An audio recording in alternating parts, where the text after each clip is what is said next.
Okay, so this isn't work that we normally do here, but I have a friend of mine who's having an issue with their mower and thought possibly their carburetor was clogged from the symptoms that they were telling me over the phone. So I figured I'd take this old pressure washer that I've got, and it's sat with fuel in it for the past 3 years, hasn't been moved. So I can guarantee that it's got bad fuel in it, probably a clogged carburetor. I needed to clean mine, so a great time to make this video to help them and anybody else that might want to see this. So cleaning a carburetor is not necessarily a challenging or difficult thing on a small engine. They're kind of simple devices, but they do have some very small parts on the inside. And if you don't pay attention, you can basically lose the order of where the things go. So I figured I'd just go through this process on the video and show people it's not that intimidating. A lot of people are kind of scared to get into it, but it's a pretty simple process. So the very first thing I've done, and I suggest doing, is draining the fuel from the engine. So you can, and a lot of people will, get a pair of vice grips or some sort of pliers and pinch this tube off over here to keep from draining the fuel. However, if you have a plugged or dirty carburetor, there's a good chance that you have dirty fuel in here as well. Even if you've added good fuel, you might have good and dirty mixed together. So we're just going to go ahead and drain all the fuel out of here. I've already done that. Then we're going to release this line from the inlet to the carburetor here. And most of these small engines have a sort of spring clamp right here. And all you do is take a pair of needle nose pliers and you wiggle that back. There's a small hump right here you'll see, and just wiggle the clamp past that hump, and then you can pull the hose off. Now, depending on how old your engine is, this hose could be stuck. It also could be dry rotted. If it cracks, don't worry about it. You'll end up buying a new hose. But just get that out of the way. So we'll move that out of the way. And there's the little rib that I mentioned. That clamp goes either between this rib or in front of this rib. It doesn't really matter. It's just a gravity feed. There's no pressure there. But it keeps the hose from accidentally coming off. And should the hose get a little old, it keeps it from accidentally leaking. Okay, so we've got the hose pulled off. You notice here we're in the off position. This one doesn't matter. It's a pull start. If you have an electric start device, please make sure you disconnect the battery before you do any of this.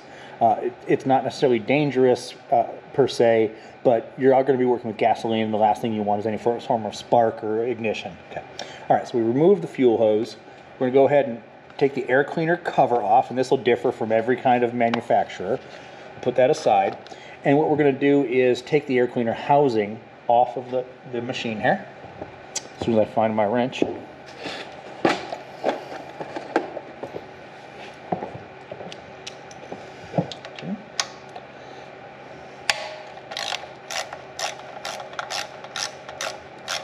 Now, one of the things that's really good to do when you're taking these sort of things apart is put them in the order that you removed them from the machine.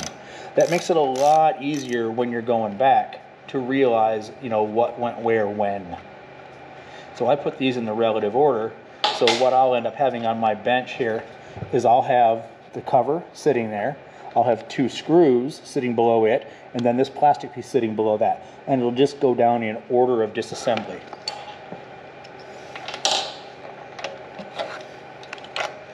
Now this is likely holding the carburetor in place. I haven't taken this off. I don't know what's behind this shroud. So we're going to see as soon as we get these out. It's very likely that the carburetor on here, fuel line comes down, goes through the shutoff valve, and it's just a line over to the carburetor on this side. But we'll see that as soon as we get in here. And that's one of the things to not be too worried about, is if you don't know where everything goes, don't worry about it. It's not that big of a deal. You'll find out when you go to take something off whether there was still something holding it on. Okay. Okay. Another nice long bolt. Now you'll notice a difference. When I mentioned the bolts, these aren't just standard bolts. They're both the same, but I do want to show you that there's a shoulder right here. Let me see if you can see that. That shoulder fits in this hole. Okay, so when we put all these things in the order that we removed them, it becomes very obvious where they go back to. Okay, take our plastic cover off. There's something holding back here.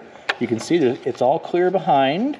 Reach up and I can feel a rubber hose. This is a breather hose. And basically this hose goes into this body and puts exhaust gases back into the engine to help technically make it burn a little cleaner. I don't know if that actually works or not. But those generally just push right on. There's no clamps on those at all. So we pulled this off, and it's going to go next in line, next to our bolts and our air cleaner. And I don't know if you noticed, when I pulled that off, a gasket fell out. Okay, so we're going to take a look and say, all right, that gasket obviously came from here. You can see how it fits on here. But if we hold it in different orientations, right, we can see how it may have actually gone on in the first place. And one of the clues is an indent on the gasket itself. You can see where it's clamped onto the surface in the past. You can also look at the back of the piece it came off of. All right, so we can see we've got a little hole and a little hole. They match up, this hole and that hole, right there. Okay. And those match up very nicely. Okay. And we can see there's a little plastic groove around here. This groove and this gasket match up nicely, so we know that this gasket goes on in this orientation. So we're going to put that next in line underneath our cover. Okay, there we go, and here's our carburetor. Okay, we've got our throttle adjustment right through here. You can see this, and you can see how this is turning the carburetor. What you're going to want to do is disconnect the pieces that go to the carburetor, right? Pretty obvious. So we've got a few bits here. The next bit is this rubber fuel line. So we're going to do the same thing we did just a moment ago. We're going to move this clamp now that we can get to it. Squeeze it. This one's a little more challenging to get to just because of the tight spaces. But really, we just want to get that clamp over this hump. I can't get in sideways without getting in front of the camera, sorry. I'm trying to do this without wrecking your view.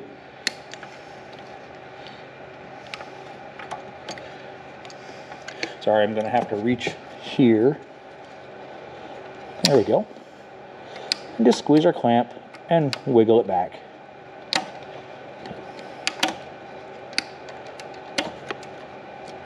This would be a pain in the butt. This clamp is actually a little bit too small for this line, so there wasn't a whole lot of spring to expand it. Okay, so now we're going to pull this rubber hose off. Again, if they've been on for a while, they could be pretty snug. There we go. Got our rubber hose off. Okay. Now you'll see we've got another paper gasket on the back of the carburetor here that's loose. I'm just going to take that down and set it aside for just a moment. That's going down right underneath. It's not in our order of of disassembly here, so I don't want to necessarily put that next over there. Woo. Come on, get out of the way. We'll get this guy up here. Now, if you can see the top of the carburetor, we've got back here, there's a very thin wire, and this is a spring. Okay, this spring is looped through a teeny little hole back here. You can see the end of it. Let me see if you can get that on the camera. Okay. Then we have a thicker wire that goes into this piece here, and another thick wire. I'm not even going to mention what these are because it doesn't matter for what we're doing.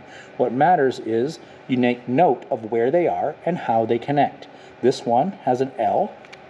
This one back here is a very thin wire. I can just kind of up and out of the way and move that spring out of the way.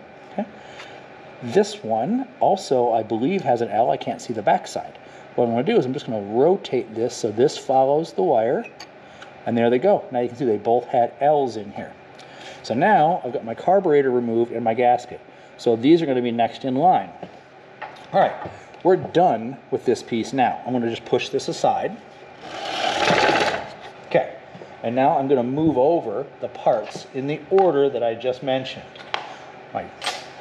There's my cleaner. Let's see if I'm going to move you down a little bit so you can see more of the table. Okay, we got our air cleaner, our 2 bolts that were in the air cleaner, our air cleaner cover with the 2 bolt holes. Okay. We've got the gasket that fell off of the back of the air cleaner cover. Then we've got our carburetor and the gasket behind the carburetor. Okay, so now that we've got these, we're going to just move these aside again. I just wanted you to see that order I was speaking of. So I'm going to get these out of the way so I have some working area where you can see. Keep them in the same order. There we go. This. And I'm going to move this one to the right. Right? Basically, that's going to keep some separation between this other gasket that goes behind the cover and the gasket that goes behind the carburetor. We technically could leave that right up here on the machine if we wanted to, but just remember where that goes. And the great thing about all this nowadays, we have cell phones. Take a picture. You know, you can take a picture of every single step along this process. And if you don't know where something goes, you have a picture to go look back at. A couple little dribbles of gas came on here. Let me get that out of the way. Okay, so now we have our carburetor removed. We have the inlet tube where the gasoline came in past the shutoff valve, and inside here, this goes into a body down here. This body opens up, and it's the float bowl. And I'm going to open this carefully to show you what's in here. This may still have gasoline in it. This one's stuck pretty good. Hold on.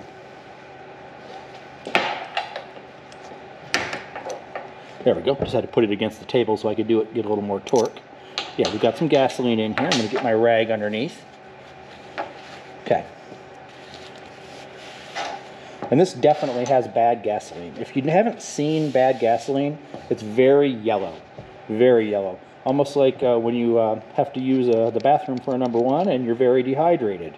That's the best example I can give. Sorry if it's a little crude, but it is the best example that is the most relatable to the largest number of people, I think. Okay, so clean gas, fresh gas, is almost clear with almost a blue-yellow tint to it, but very, very light. This is extremely yellow. I should have gotten some of it in a glass to show you that. But here we go. We've got the float bowl drain screw removed. Now you can drain this prior to bringing this inside. I wanted to show the whole thing. I couldn't see underneath the cover that we had from the orientation. And I wanted to do this tutorial, if you will, in more of a discovery model than a expert carburetor cleaner model. I do this differently on my own. I'm trying to make this as if you were doing this at home, discovering things along the way. Okay, so we got our float bowl. We pulled this off, and we look inside, and we can see it's very yellow in there. Clean gas does not look like that. It would look nearly clear in here. So we're going to put our float bowl aside, and in here is our float assembly. Okay, this float operates a tiny little valve that basically lets gasoline into and out of the engine. What happens is the gasoline comes in through this tube, fills the float bowl full of gasoline as you had just seen. That gasoline raises and lowers the float. If you've ever looked in the back of a toilet at your house, it's very similar to how a toilet functions. There's a float that, either starts or stops the flow of fluid through the carburetor or, toilet in the case of a home.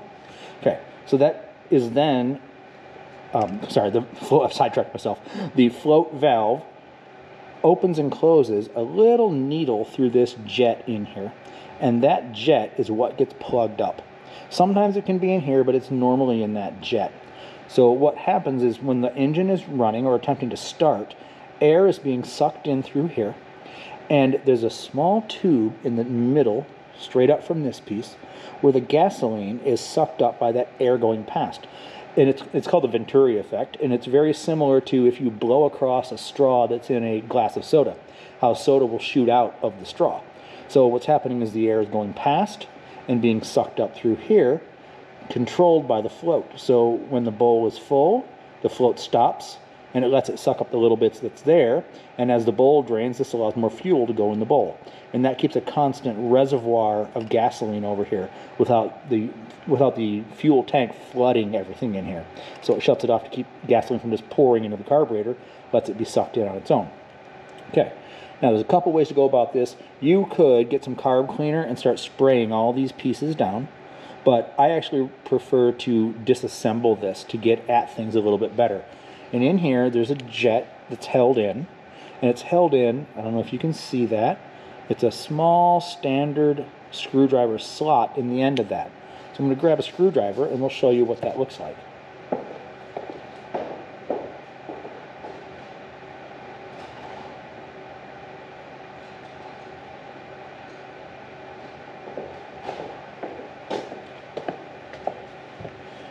You need a screwdriver with a small enough tip to fit inside here. And when you feel it engage that screw, we're just going to turn it out.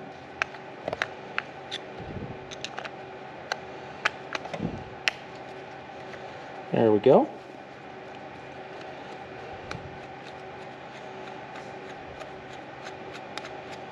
Okay, now we have that out.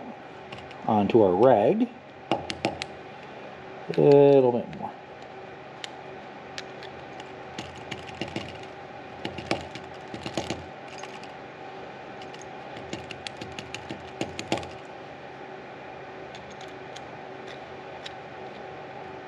It's just sitting in there. There's no more threads. Tap the side. And you'll see it's coming out as I tap. Kind of like getting ketchup out of a bottle. There we go. Okay, and as you can see, this is nothing more than a piece with a little dinky hole in it. And let's get that up close. See if you can see that. That little hole is what can get plugged up when it's trying to suck gasoline up through here. Okay? So we've got a little, there should be a little hole through here. You can't see it. It's got gunk in it. So what we would do at this point, we would take some carburetor cleaner, and we're going to spray carburetor cleaner through here. All right, and when we're spraying it through here, we want to go all the way up into that center hole, all the way in there, and spray it through until it comes out of that small brass nozzle inside.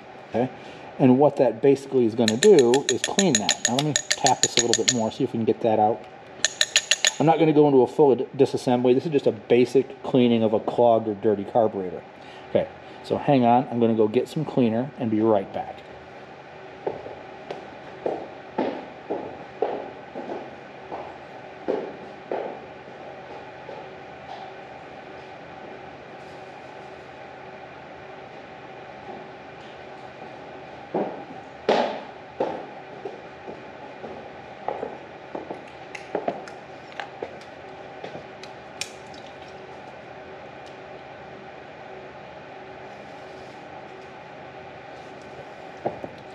Okay, so here's our can of cleaner with the straw on the end. And as I said, we want to put the straw into the center hole. Hopefully you can see that there's a middle hole in there. All the way up into this, and we're going to spray. Okay, there we go. You saw it shoot out this way. Nothing went inside. That's how plugged that was. So we're going to fill this with a little cleaner. And as we do this, now it's starting to come out of the internal hole, clearing whatever blockage may have been in there. And we're going to do the same with this one here.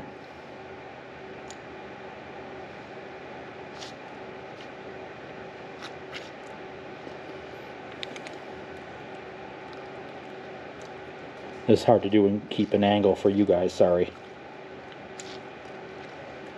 There we go. Okay, and we're going to put a little in here and just let it soak with the carburetor upside down so it drains that way. Now we're going to take our tiny little center jet. There we go. I don't know if you saw that or not. I'll show you again. Watch the jet shoot out the end. That jetting is what was plugged. No fuel was able to get through here. Clean this. Okay, there we go. Now, effectively, we have cleaned about everything that you need to clean to unplug your carburetor. That really is about it. But while you're in here, it can't hurt to give these parts a nice wash down inside. Be sure there's no varnish, that all the pieces that are supposed to move smoothly and evenly.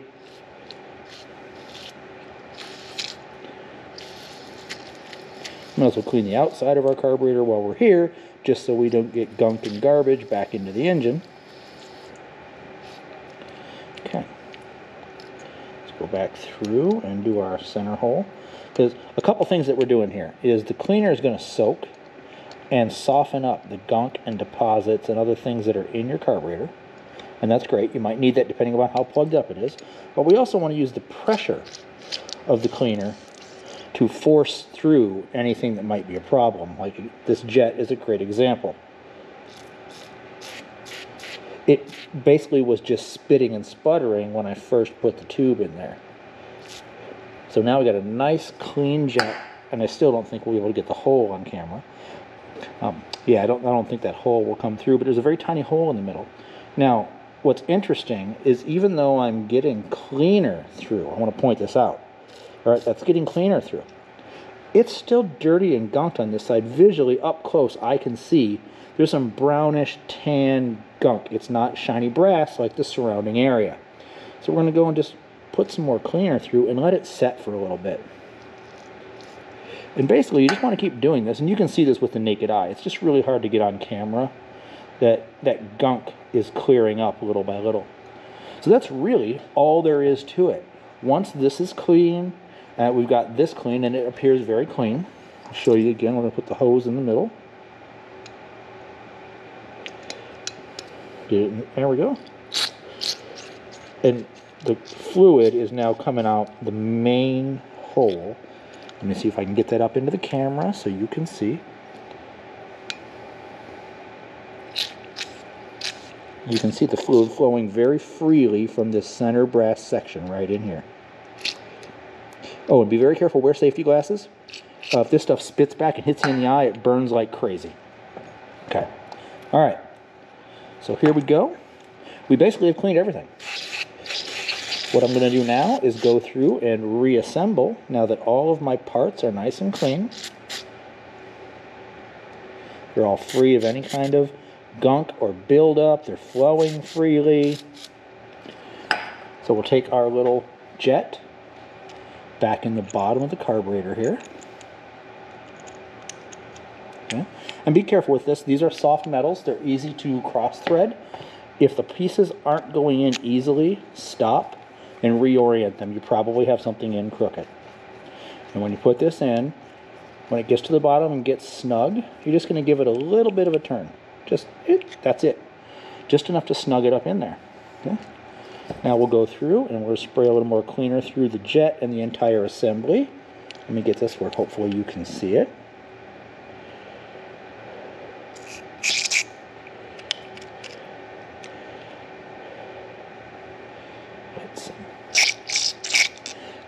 There you go, and that's it. You've cleaned your carburetor. This thing is ready to be reinstalled. A little more dirt on this side. Let's get this cleaned up. My can's almost empty. I grabbed a near empty can for this just so I could use it up. There we go. So now, with a clean carburetor, we're going to put our float bowl back on. Now there's nothing in here to clean, but if you had debris or nasty stuff in there, spray that out as well with the carburetor cleaner. Notice this pin is sliding out. That's one of those things you got to pay attention to. It's just a loose pin that holds that float in. Once the bowl goes back on, it holds the pin in place. So we put our bowl back on. Snug it up, and snug is the key word. Don't torque this stuff down. There's not a lot of pressure going through here. It's just sealed from the atmosphere. Snug is all you need to do. If you get a little bit of a leak when you put it back on, just give it a little bit more, but you don't need to crank these things down. Okay, so now I'm going to move some parts, reset the camera, and put the carburetor back on. Let's get back up.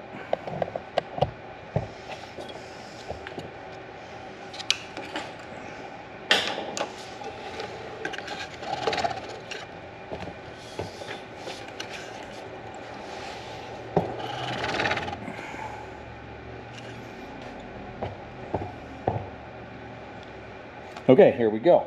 Got our engine back in place. We're going to clean this surface off. We just want to make sure we don't have any dirt and grime or anything unnecessary getting into the engine. Okay. So we've got our carburetor, and if you remember, all right, how that went on, there's a little nozzle from the front where the gasoline fill came up. All right, so we can go ahead and attach that while it's nice and easy to get to. And grab our pliers and scooch this clip up.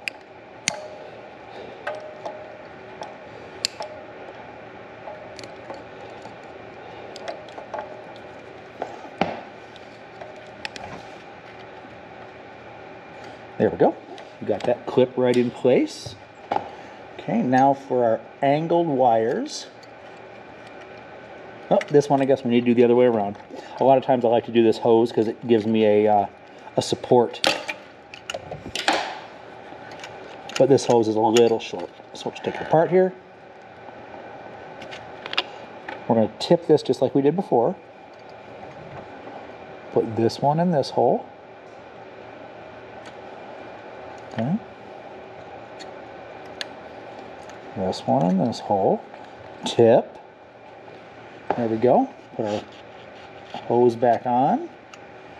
And if you remember, our small spring wire was very easy to just go in the rear. There we go. And all those pieces are now hooked back up.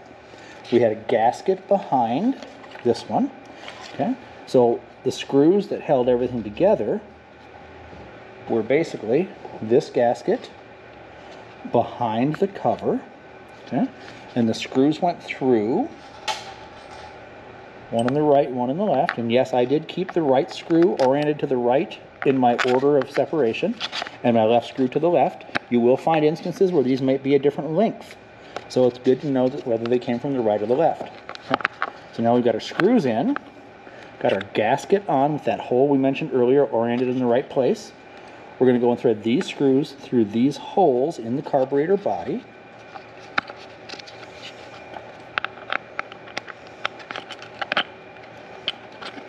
Okay, and while we're here, we have this other tube to hook up, that breather tube I mentioned. I'm just going to reach behind and feel where that tube connects on the back here. There's a small plastic port right there. Okay, that one's back on. And now that we have the screws going through the carburetor body, I can't necessarily get you a picture of this because I don't have another hand. I'm going to slide this gasket behind this entire assembly, slide it over the two screws where the holes are, and then we just put the whole thing back on the engine.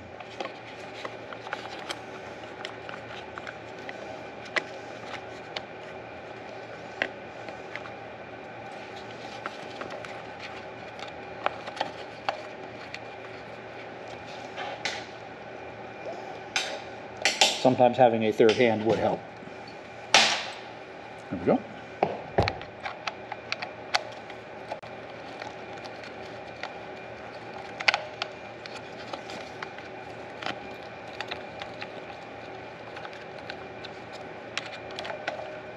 There we go. Now that I got these screws started, I can get my hands out of there.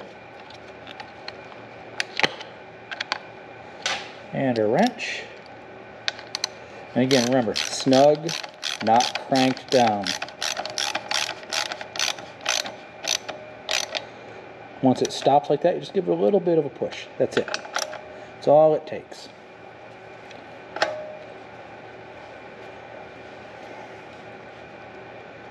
There we go. And we'll just check to make sure. Yep, nice and snug there. So that's all assembled.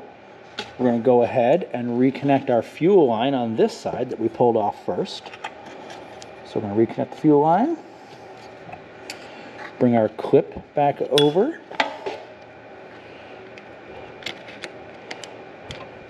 There we go, that piece is done. And now we put our air filter back on.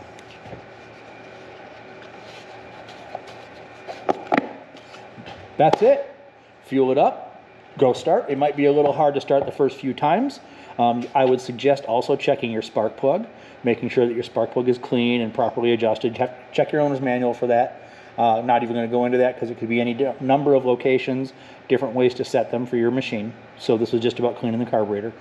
But yeah, check your spark plug, make sure that your fuel is indeed turned on when you go to start this, right? That you're in your on position, and it might take a few pulls on the starting handle if there's bad gas left in the other remainder of the system. But the rest of the system doesn't contain any fine passages like the carburetor did. That should be pretty easy. So there you go. If you've got any questions, just put them in the comments below, and I'll answer as many as I possibly can. Thanks.